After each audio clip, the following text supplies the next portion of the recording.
Bueno, hablar de deglución y de disfagia siempre trato de hablar lo que es deglución normal para entender un poco la disfagia cuando hay alguna alteración en la estructura o en la función. Siempre digo que es un pequeño espacio, la encrucijada aerodigestiva, pero que trae grandes problemas cuando algo no funciona bien. Bueno, sabemos que deglutir es una acción necesaria para introducir el alimento que va desde la boca hasta el estómago y tiene tanto un proceso voluntario como involuntario. La realizamos muchísimas veces al día, en la mayoría de los casos no somos conscientes cuando deglutimos y esto implica 35 músculos y varios pares craneales. ¿Cuándo inicia?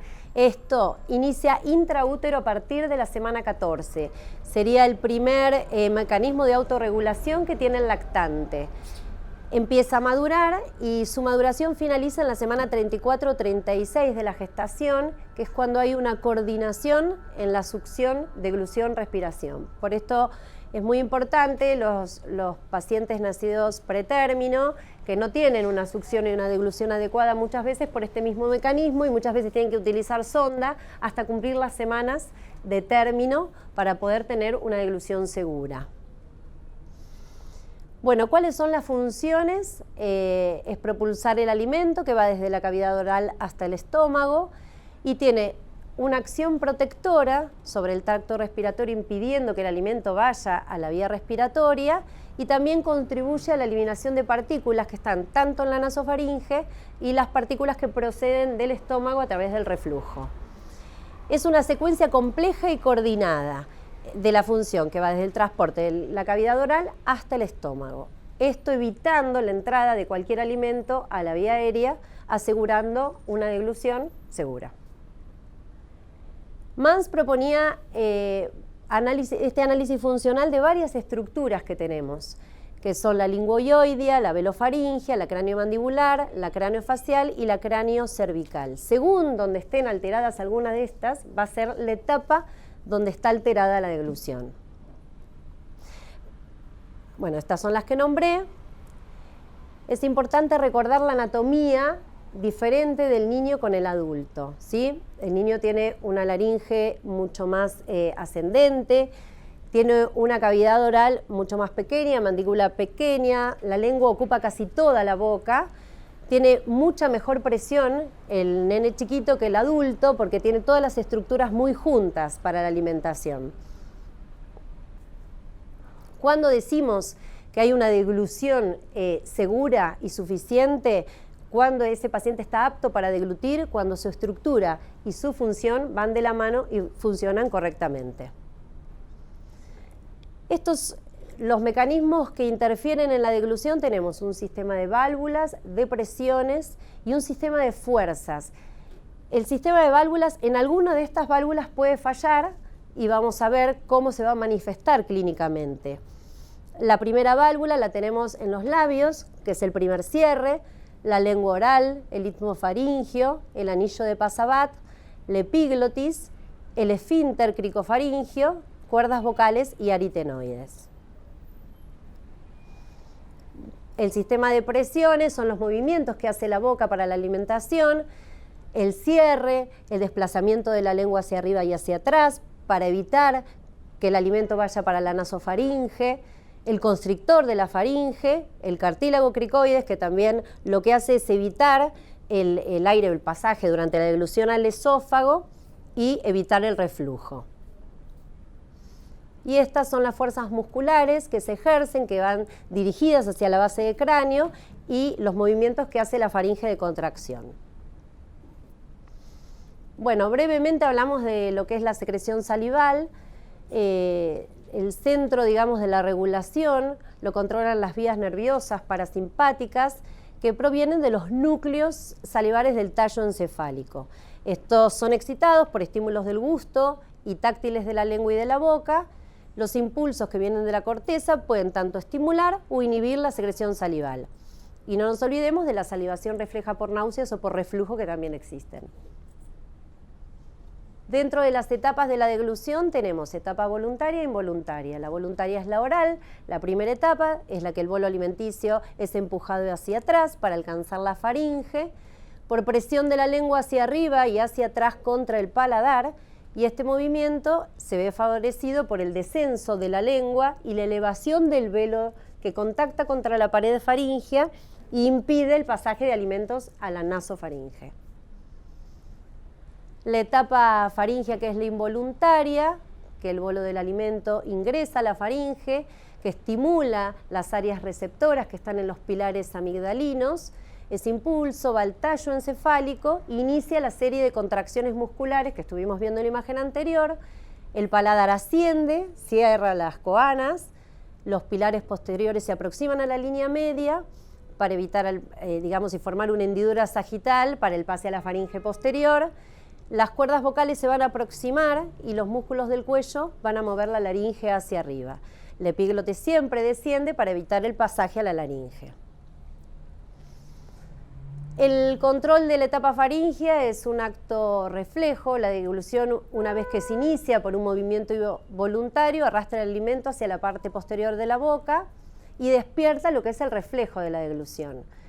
El centro de la deglución está en la sustancia reticular del bulbo y en la porción baja del puente, y el centro de la deglución inhibe el centro respiratorio en cualquier punto de su ciclo durante la deglución.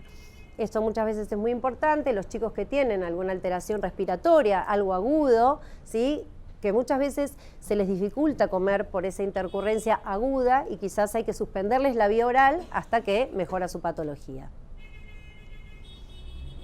Bueno, y la etapa esofágica, que es involuntaria, se da por movimientos peristálticos de ondas primarias y ondas secundarias. Nosotros, ¿qué es lo que hacemos en la evaluación clínica en el consultorio de deglución? Primero evaluamos el paciente clínicamente, ¿sí?, y a través de la inspección, de la palpación y de la auscultación, que ahora lo vamos a ver. Bueno, la disfagia propiamente dicha, es importante diferenciar dos términos, el de disfagia y el de trastorno deglutorio. La disfagia es la dificultad o imposibilidad de alimentarse que la percibe el paciente o la perciben sus familiares. En cambio, el trastorno deglutorio no siempre lo percibe el paciente y uno lo empieza a sospechar por las patologías emergentes. Chicos que tienen broncoespasmos a repetición, neumonías, otitis, cornaje, difonía. Bueno, entonces, como dijimos, cualquier alteración en los tiempos que estuvimos viendo o en la etapa madurativa me va a generar la disfagia. Esta pregunta, nosotros cuando informamos las videodegluciones ponemos deglución patológica compensada para patología de base. ¿Qué significa esto? ¿Significa que el paciente no puede comer por boca? Sí, significa que puede comer por boca a pesar de que tiene una deglución patológica, pero usa otros mecanismos que la compensa y es un chico que no se enferma a nivel respiratorio y que tiene un buen progreso de peso. Bueno, según Bobat, el trastorno de la alimentación puede ser con cualquiera de las tres consistencias, líquido, semisólido y sólido. En cualquier alteración de las fases se puede presentar y lo importante es evitar las complicaciones, neumonías, desnutrición, deshidratación y obstrucción de vía aérea. Bueno, nosotros ¿cómo hacemos el diagnóstico? Tiene que ser una evaluación global, multidisciplinaria. Según la Academia de Gastroenterología, lo que hay que hacer primero es certificar la presencia de la disfagia. Identificar tanto la patología estructural o funcional que la genera y evaluar qué riesgo tiene ese paciente comiendo por boca. Bueno, la historia médica. ¿Qué es lo que tenemos que interrogar y evaluar y ver? Si esta disfagia está siempre presente, constante, con todo el tiempo de la alimentación, o es intermitente, se produce al inicio, se produce al final. Es importante preguntar cuánto tiempo tarda el paciente en comer. Hay veces que los papás dicen come muy bien, tardan en comer un yogur en 1 hora. Si Si los problemas estos son progresivos y van empeorando, puede ser por su patología que el paciente presente. ¿Qué otros síntomas aparecen? Si se escucha un cornaje, si se escucha un chasquido cuando comen muchas veces. ¿Qué tipo de condiciones médicas tienes? Pueden ser pacientes que reciban medicación y que esa medicación genere o exceso de salivación o esa medicación los tenga somnolientos. Hay que ver en qué contexto se da esta disfagia. Bueno, lo que nosotros siempre hacemos, observamos al paciente comer, obviamente en el consultorio no come como en su casa, tratamos de que venga en la condición más natural y acostumbrados en la que están, con la persona que le da de comer, lo mismo cuando les hacemos los estudios. Importante ver con qué consistencia va mejor o peor, ¿sí? Si ese paciente come, muchos papás nos dicen, no, toma el anticonvulsivante a la mañana y al mediodía siempre tose cuando come, todavía está con el estado somnoliento de la medicación. ¿Qué tipo de alimentación? Porque muchos comen con sonda y por boca, no es lo mismo que tenga la cavidad descubierta, va a comer diferente. Lo que hacemos en el examen oral, evaluamos las estructuras anatómicas. Nosotros evaluamos los reflejos, el reflejo del velo. Es importante palpar el velo, a ver si es un velo activo, si responde con un reflejo nauseoso sin que sea el reflejo de la lengua. ¿Qué sensibilidad oral tiene ese paciente? Muchos de estos pacientes tienen una aversión y vieron que la sensibilidad está alterada. Y la función de la laringe. Nosotros siempre evaluamos también el trago a través de la auscultación.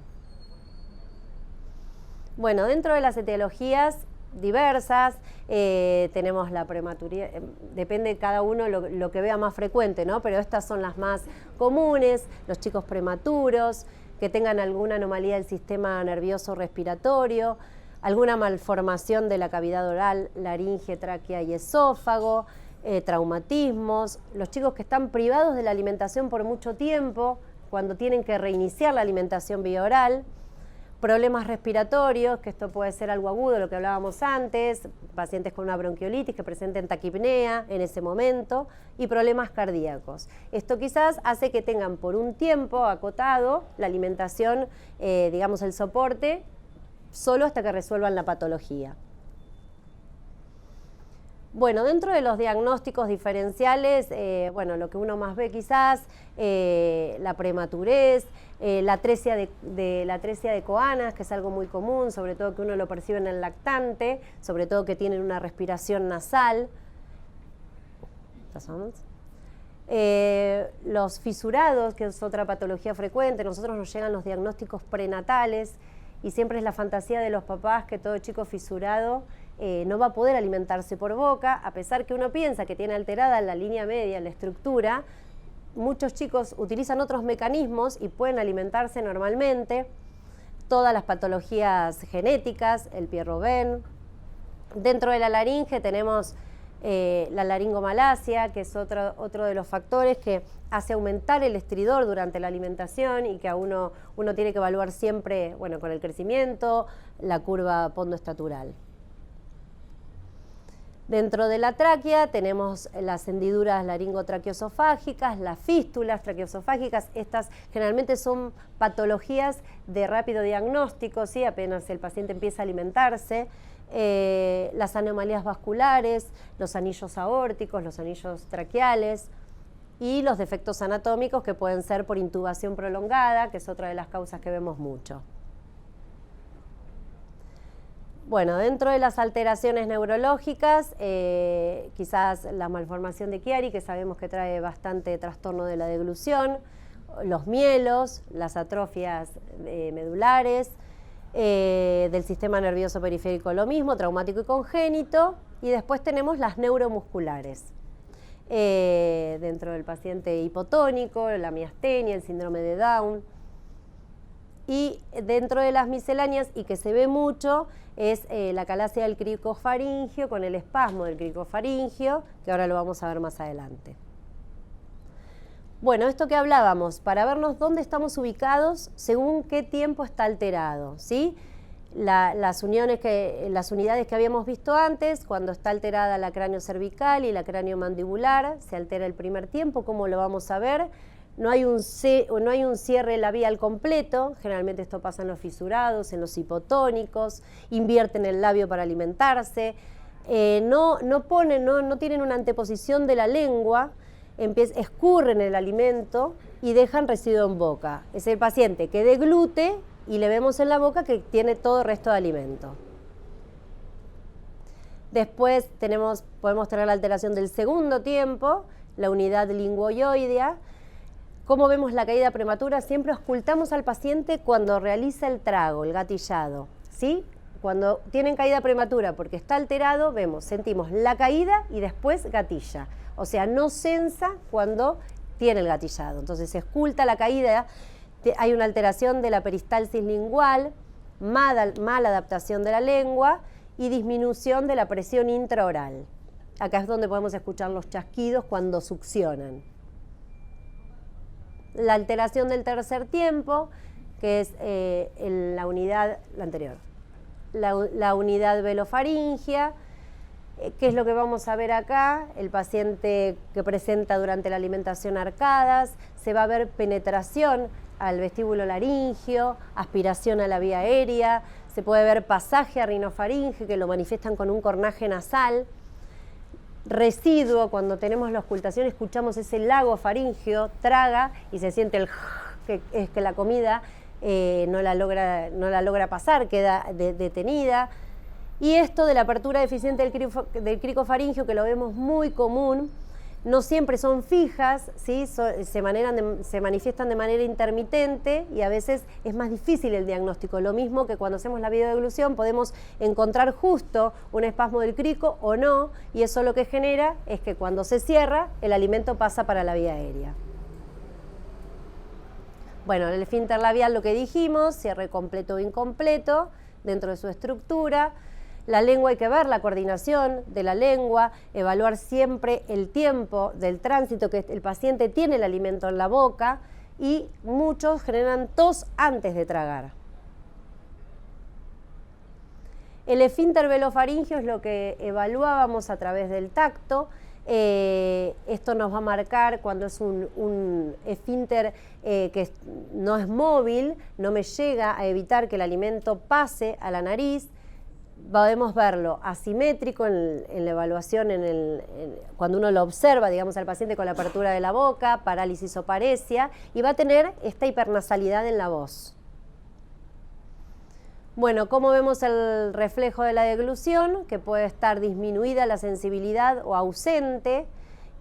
Son los pacientes que tienen tos antes o durante la deglución, y hay un movimiento diferente de la elevación de la laringe.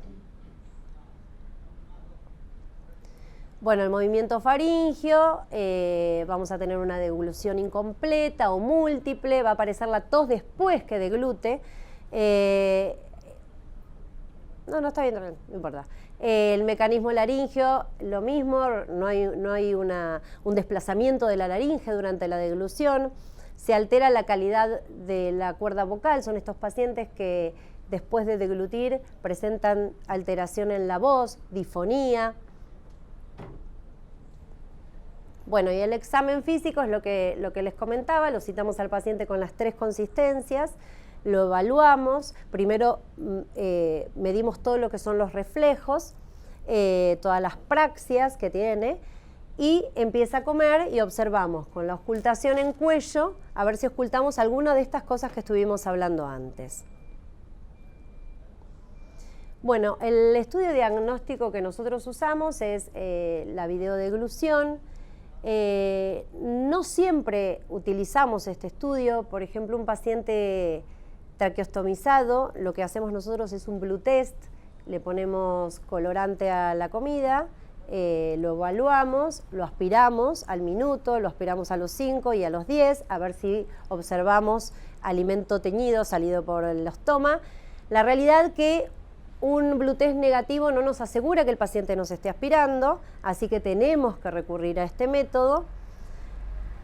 Otro paciente que uno ya lo ve y dice, este chico no puede comer, más allá de su historia, que múltiples internaciones, de neumonías, de broncoespasmos, uno ya lo escucha ya entrando con el lago salival, La realidad es que pocas veces hacemos el estudio, muchas veces los papás lo quieren como certificar, uno clínicamente ya se da cuenta que el paciente no puede comer, pero necesitan esa certificación los padres, y en esos casos sí, también lo hacemos.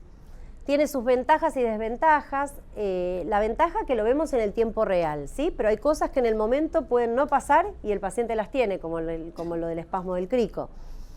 ¿Qué uno puede observar? Puede observar el velo, cómo se mueve, si hay reflujo nasal, lo vemos durante la videodeglución, vemos cómo maneja toda la aprensión y praxis oral, la masticación, la manipulación, la proposición del bolo, vemos el reflejo y la movilidad laringea. ¿Qué podemos observar? Si penetra a la vía aérea o aspira, la sensibilidad y el tránsito esofágico. Nosotros la videodeglución la hacemos desde el inicio hasta inicio del vaciamiento gástrico. Lo hacemos sentado y después con el paciente parado. Las desventajas que hay que movilizarlo, hay pacientes en terapia intensiva que no se pueden hacer o pacientes que no deambulan, son más complejos porque tienen que estar sí en posición en 90 grados sentado. Tiene un entrenamiento intensivo, esto que les decía, el paciente está acostumbrado a comer en su casa de una manera y los padres te dicen que come bárbaro y viene al consultorio con una máquina en un lugar diferente, no quieren comer, no deja de ser irradiación, uno trata de hacerlo en el menor tiempo posible y tratar de sacar lo más que pueda en ese estudio. Por eso, porque tiene radiación, es vario el mecanismo, el contraste que usamos nosotros. Y usamos trillozón, que es hidrosoluble en los pacientes que sospechamos una fístula traqueoesofágica, que sabemos que ese líquido se va a ir para el pulmón seguro. Y tenemos dificultades para ver todo el contorno anatómico, sobre todo los chicos que no se quedan quietos y sentados, sino que permanentemente se están moviendo. Y tenemos limitada la evaluación de la laringe con la videodeglución. Bueno, el abordaje en el tratamiento es interdisciplinario. Siempre trabajamos, bueno, con todos, nutrición, fono, kinesio. Es importante la postura durante la alimentación. Muchos chicos secuelares neurológicos toman biberones, que no sé si a ustedes lo debe pasar, pero siguen tomando biberones, acostados. La posición es muy importante. Las texturas y consistencias de los alimentos, porque muchos de estos chicos funcionan bien con un semisólido, pero no con el líquido, o al revés, con el sólido queda residuo, entonces tratar de buscar la consistencia justa. Bueno, los alimentos que más riesgo de broncoaspiración que tienen, que son las legumbres, y lo que nosotros usamos con respecto a los líquidos, la siguiente. Los líquidos espesados, si no pueden los papás comprar el espesante comercial, tratar de lograrlo en sus domicilios, ¿sí? Según la viscosidad, altamente viscoso, medianamente viscoso, baja la viscosidad. Según cada chico, obviamente funciona diferente cada tipo de líquido. Bueno, y los objetivos del tratamiento: siempre reducir el riesgo de aspiración, es como el objetivo primordial, y optimizar la nutrición con todas las herramientas disponibles, modificando las posturas y las consistencias de los alimentos, si es necesario un suplemento dietético, y muchos de estos chicos se tienen que alimentar por sonda y gastrostomía porque no tienen, a pesar de usar todas estas herramientas, no pueden lograr una deglución segura y suficiente. Bueno, esto que hablábamos, el objetivo primordial, mejorar la nutrición y una alimentación segura.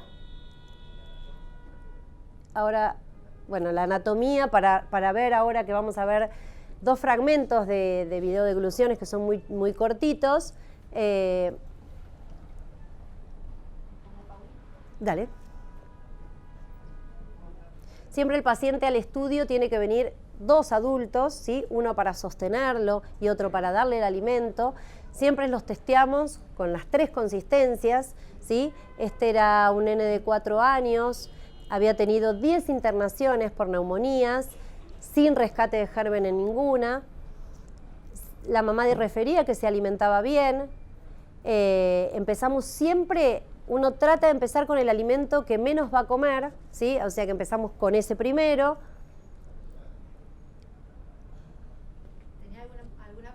Un retraso madurativo.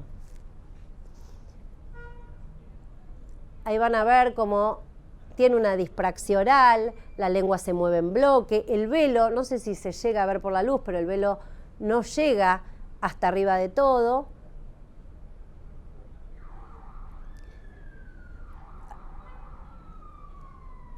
Ahí empieza con el líquido y tiene microaspiración, no sé si llegan a verlo, que se microaspira. Bueno, este paciente, este video fue hace poco, hace 2 meses, así que le colocamos sonda para líquidos. Está con sonda para líquidos, pero sigue recibiendo semisólido y sólido por boca. Hace 2 meses no se enferma, eso es el seguimiento que nosotros generalmente hacemos. Vemos todo en realidad, es importante ver si queda residuo, con qué alimento queda el residuo, porque el residuo que lo van a ver en la valécula y en los senos piriformes, muchas veces les damos agua para limpiarlo, ¿sí? Para evitar el riesgo de que se aspire con el residuo, no con la comida, con el alimento que comió lo último, ¿sí? Puede pasar 15 minutos, hay pacientes que siguen con el residuo en los senos piriformes, por ejemplo, y es el riesgo de aspirarse. No en el momento, sino 20 minutos después. Y muchas veces, y es importante, en este paciente sobre todo, es una aspiración silente. El paciente no tose, no sensa que se está aspirando, porque muchos se aspiran, pero automáticamente tosen, y la verdad que uno les da como ajustándole texturas y posturas, no le inhibe la vía oral, obviamente, pero este paciente no sensaba la aspiración. Y ahora tenemos otro que es mucho más claro. Este es un nene con un tumor cerebral de 14 años, que estaba traqueostomizado. Miren, ya el riesgo con el residuo sin ver que empieza a entrar al vestíbulo laringio. Este es bien claro, ahí ya se está aspirando, ¿sí? Pero si no llega a aspirarse este paciente, ya con todo ese residuo que le queda es de muchísimo riesgo, ¿sí? Nosotros también contraindicaríamos la vía oral con este residuo. Valéculas, senos piriformes, parte posterior de la faringe, ¿sí? Y bueno, ya penetró en toda la laringe. Bueno, ese que era el que quería mostrar. La idea de todos nosotros es tratar de esto, que siempre se sonrían como puedan y acompañarlos en esto.